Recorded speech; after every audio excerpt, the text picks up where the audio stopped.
OZ Sherpa Ashley Tison with another tip for your ascent up the Opportunity Zone mountain. So, as you're coming to the year end, one of the most important things that you can do is make sure that you hit your 90% asset test.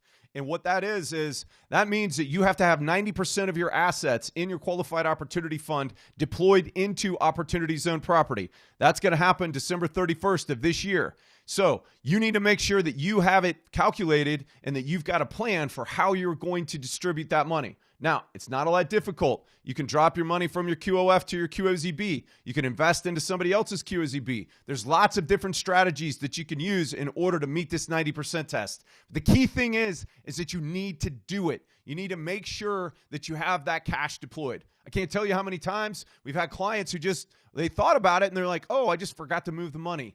That's the problem. So we've got a workshop coming up where we're going to go through end of year asset testing, all the ins and the outs and the strategies and the different ideas. So sign up for that today, and we'll see you at our workshop. This is OZ Sherpa Ashley Tison with another tip to keep you in the middle of your path towards your Opportunity Zone Summit.